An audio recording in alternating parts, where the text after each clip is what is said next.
घर मकान गिरा देंगे, आप उसके घर में घुसकर आग लगा देंगे, घर लूट लेंगे। कल पहले आग लगाई गई, आज बुलडोजर चलाया गया, सारे वीडियोज हैं, हम कोर्ट जाएंगे बिल्कुल।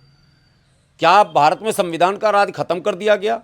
अब अगर एमसीडी कहेगी कि इलीगल कंस्ट्रक्शन है तो फिर बराबर वाला दूसरा, तीसरा, चौथा, फिर तो सबके खिलाफ लगना शुरू हो जाएगा, फिर तो एमसीडी परेशान हो जाएगी। कहीं कोई इलीगल नहीं है, ये कार्रवाई इलीगल है, गैर कानूनी है। पुलिस की मौजूदगी में सैकड़ों की भीड़ आती है, वो घर में घुसती है, वॉशिंग मशीन, फ्रिज, चूल्हा, मतलब सारी चीज़ें अस्त व्यस्त, पूरा मकान लूट लिया गया, उसमें आग लगा दी गई। ये आपको खबर है या नहीं? आपके संज्ञान में है ही नहीं, कल की घटना। और आज बुलडोज़र लाया गया और बुलडोज किया गया। क्या मतलब है यार? इस देश में हो क्या रहा? ये चाहते क्या है? संविधान को समाप्त करना चाहते हैं, कानून का राज खत्म करना चाहते हैं, ये अपना राज लाना चाहते हैं, ये जो कहेंगे वही प्रशासन करेगा। मुझे तो आश्चर्य है कि हो क्या रहा और लोग खामोश क्यों, चुप्पी क्यों? हत्या जुर्म है, हत्या की सजा है संविधान में। ये कहीं से भी हिंदू मुस्लिम का विवाद नहीं है, कहीं से भी इसमें धर्म का कोई लेना देना नहीं है। वो जो मुस्लिम खटिक परिवार है वो भी बहुत ज़्यादा धार्मिक परिवार नहीं है, ठीक है, और न धार्मिक आयोजनों में न किसी चीज़ में उसकी बहुत बड़ी भूमिका रहती है, लेकिन है मुस्लिम। तो मुस्लिम अगर है और हिंदू है पड़ोस में और विवाद के कारण कुछ भी हो तो उसको धार्मिक उन्माद बता देना और धार्मिक युद्ध करार देना, ये पूरी तरह से मतलब पक्षपातपूर्ण है। पूरी तरह से ये एक सोची समझी साजिश है कि चाहे विवाद किसी भी मुद्दे को लेकर हो, आपको उसमें हिंदू मुस्लिम का एंगल दे देना। होली से जोड़ा, फिर इसको हिंदू मुस्लिम का रंग दिया। अब एक जो खबर अभी आ रही है वो खबर ये है कि जी उसके मकान पर बुलडोज़र चला। उसके मकान पर क्यों बुलडोज़र चला? क्या भारत में ये कानून बना है कि किसी भी तरह का कोई अपराध कोई करे उसके मकान को बुलडोज कर देना? अब एमसीडी के लोग कहेंगे मैं तो ये लड़ाई लड़ूंगा, मैं छोड़ूंगा नहीं। मैं एक तरफ तरुण के इस हत्या का सख्त विरोधी हूँ, सज़ा होनी चाहिए, सख्त से सख्त भारत के कानून में जो सबसे ज़्यादा सख्त सज़ा हो वो दीजिए, ठीक है, स्पीड ट्रायल कीजिए। ये कलर से दिक्कत क्या हो जाती है? कलर गलती से पड़ गया या जानबूझकर डाल दिया, कोई प्रॉब्लम हो जाती है? नहीं, मुसलमानों के कुछ मंद बुद्धि मौलाना, संकीर्ण सोच के मौलाना, छोटे सोच के, भगवान ने बनाए हैं। नहीं, पहले पूरी संकीर्ण सोच के मौलानाओं ने पहले ही ये ऐलान कर दिया कि अगर होली का कलर लग जाएगा ना किसी बदन पे, कपड़े पे, उसका गोश्त काट लिया जाएगा, अल्लाह ताला जहन्नम में जलाएंगे। पागल हो गए हो क्या? कहीं कुरान हदीस से ये साबित नहीं। रंग पढ़ना क्या, रंग में डुबो दो, हमको कुछ नहीं होने वाला। हमारे यहाँ दो लाइन का खेल है, पाकी और नापाकी, पवित्रता और अपवित्रता।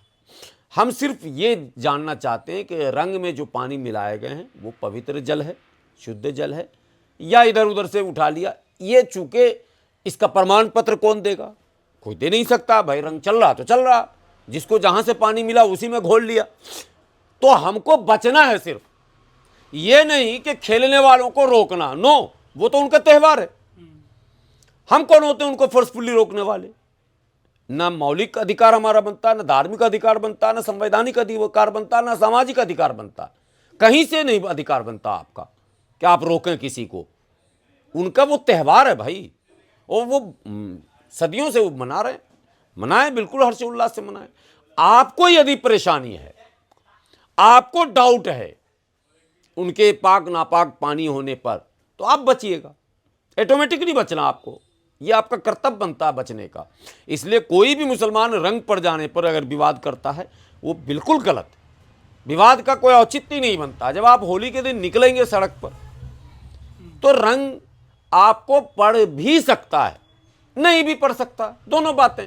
लाखों ऐसे हिंदू भाई हैं जो मुसलमान को देखते हैं, टोपी देखते हैं, दाढ़ी देखते हैं, नमाज़ी, तो रुक जाते हैं। वो भाई वो भी तो हिंदू भाई हैं, वो रुक जाते हैं, जाने दो मुल्ला जी नमाज पढ़ने जा रहे हैं, इनको रंग मत डालो। ऐसे वीडियो भी आए हैं, आपके पास भी आए होंगे। सावधान हो जाते हैं लोग। भाई वो आपका सम्मान इतना कर रहे हैं, आप उनके त्यौहार का सम्मान नहीं कर सकते हैं। क्यों नहीं कर सकते? किसने आपको बताया नहीं करने?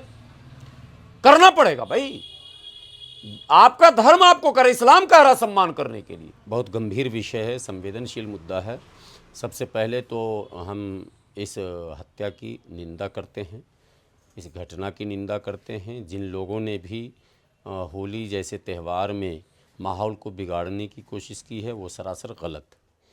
इस हमले से जुड़े कई इनपुट, कई वीडियोस, कई लेख सामने आए हैं और इस हमले पर जो प्रथम दृष्टया मीडिया ने नैरेटिव सेट किया था, जब हमने इसको बहुत सीरियसली नहीं लिया था तब तक मुझे पूरा पक्ष समझ में नहीं आया था।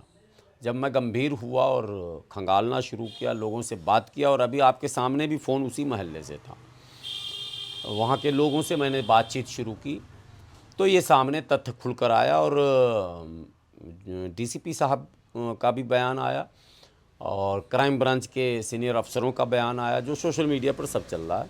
तो अब जो है वो परतें खुली हैं। सच्चाई यह है कि वो दोनों परिवार खटीक परिवार हैं, एक मुस्लिम खटीक है, एक हिंदू खटीक, ठीक है। दोनों राजस्थान के रहने वाले, एक ही जगह के रहने वाले हैं।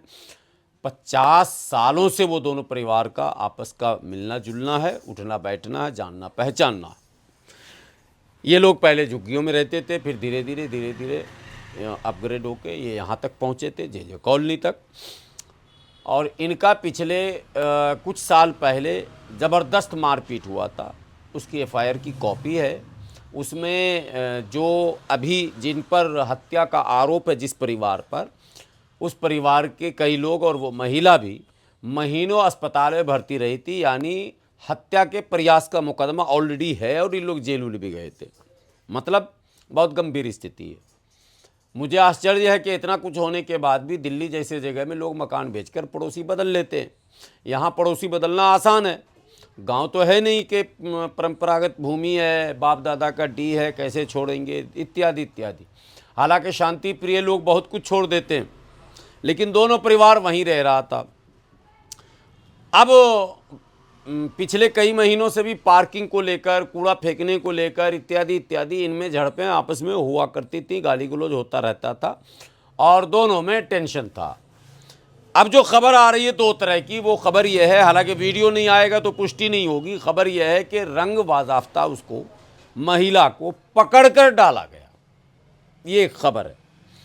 जबकि मीडिया की तरफ से जो बातें आई कि भाई एक छोटी बच्ची ने रंग फेंका सड़क पर और पानी का छींटा पड़ गया, यानी एकदम सुनने के बाद ऐसा लगता है कि वो महिला पागल तो नहीं थी कि उसने इस छींटा पड़ने को इतना बड़ा मुद्दा बना दिया और ये इतना संघर्ष में बदल गया और हत्या तक की नौबत आ गई। कोई भी सुनेगा तो उसे यही लगेगा, लेकिन ऐसा नहीं है। अब जो खबरें आ रही हैं, हालांकि मैं उस वीडियो को ढूंढ रहा हूं लगातार कि वो वीडियो कैसे उपलब्ध हो, जिसमें ये कहा जा रहा, दावा किया जा रहा, पड़ोसियों ने इस बात को कहा है कि उस महिला को पकड़ के रंग डाला गया, जिस पर वो विचलित हुई, नाराज़ हुई, उसने हल्ला हंगामा शुरू किया, उसने पड़ोसियों को बुलाया, रिश्तेदारों को बुलाया, इत्यादि इत्यादि, और वो फिर विवाद बढ़ा। विवाद में दोनों पक्ष के लोग घायल हुए, सबको अस्पताल में भर्ती किया गया, एफआईआर दर्ज किया गया, पीसीआर कॉल हुआ था, लेकिन दुर्भाग्य से उसमें तरुण की जो है वो मौत हो गई और उसके बाद इसको फिर हिंदू संगठनों ने हिंदू मुस्लिम का विवाद बनाया। लेकिन पहले ऐसे मामले उत्तर प्रदेश में आते थे, अब ये जो दिल्ली पहुंच गया है पूरा ऐसा सिनेरियो। नहीं, पूरे भारत में हो गया है, पूरे भारत में हो गया। संविधान नाम की चीज नहीं रह रही है, अघोषित हिंदू राष्ट्र है भाई।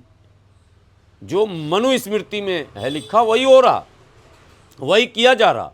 तो हिंदू है क्या तरुण? ये तो शूद्र में आते हैं। नहीं, वो होंगे शूद्र आपकी नजर में। जब मुसलमान का एंगल आएगा तो वो हिंदू रहेंगे। अगर वही कोई ब्राह्मण हत्या कर देता तो वो दलित हो जाता, वही कोई एससी की तरफ से अगर झगड़ा होता तो वो आपसी विवाद हो जाता। तो एंगल बनाना इनका काम, ये एंगल बनाते हैं। नहीं, विवाद बना दिया इन्होंने पूरा। केवल उत्तम नगर नहीं, पूरे उत्तम नगर के इर्द गिर्द में माहौल बिल्कुल ख़राब है, हालात ख़राब हैं। ये जो ऐसी कॉलोनी होती है, उत्तम नगर हो गया, त्रिलोकपुरी हो गया, या सीमापुरी हो गया, या उधर हो गया पूर्वी दिल्ली में, जहां नेतृत्व कमजोर है, स्थानीय नेता जहां भी कमजोर हैं। अभी हमें खबर मिली कि जो आम आदमी पार्टी के भी काउंसलर हैं, जो कांग्रेस के भी नेता हैं नॉन मुस्लिम, जिन्हें वहाँ के स्थानीय मुसलमान भर भर के वोट डालते हैं, वो भी जिहादी और मुल्ला और कटमुल्ला का शब्द इस्तेमाल कर रहे हैं।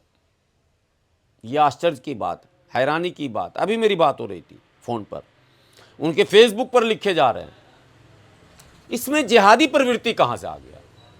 जिसका 4-5 साल पहले अटेम्प्ट टू मर्डर का झगड़ा है, जो परिवार पहले जेल खट चुका है, मृतक परिवार जेल खटा है, तरुण का परिवार, उसने आक्रमण किया था इस पर, ठीक है। तो जिसके झगड़े लगातार हो रहे हों, फिर झगड़े हो गए, गलत हुआ, नहीं होना चाहिए। उस दोनों परिवार में किसी न किसी को वहां से शिफ्ट हो जाना चाहिए था, मकान बेचकर होनी थी, मुकद्दर में लिखा था, वो हो गया। प्रशासन के पास मुखबिर होता है, प्रशासन के पास एक सेटअप होता है, ठीक है। कोई इनपुट नहीं इनको, सैकड़ों लोग घर में घुस गए, आग लगा दिया, इतनी बड़ी घटना घट गई, मर्डर हो गया, प्रशासन की कोई जिम्मेदारी नहीं। जिम्मेदारी सिर्फ एक संगठन की है, जिसको हिंदू संगठन कहते हैं। मैं तो उसे हिंदू मानता नहीं हूँ, सुन लीजिए, मैं हर चैनल में बोलता हूँ। करोड़ों हिंदू को क्यों हम बदनाम करें, जो इतने लिबरल हैं, जो जिनका किरदार जो है वो काबिल तारीफ है, जो दूसरे धर्म का बहुत सम्मान करते हैं, उनको भी हिंदू का कि हम क्यों ज़बरदस्ती ये करें। मुट्ठी भर चुटकी भर लोग हैं जो इस प्रवृत्ति के हैं, जो धर्म का नाम लेकर, वो इधर भी, हमारे यहाँ भी कुछ लोग हैं, हमारे यहाँ भी वैसे लोग पाए जाते हैं, जो नाम इस्लाम मुसलमान का ले लेंगे और अपना कुल्लू सीधा करके निकल लेंगे। यही चीज़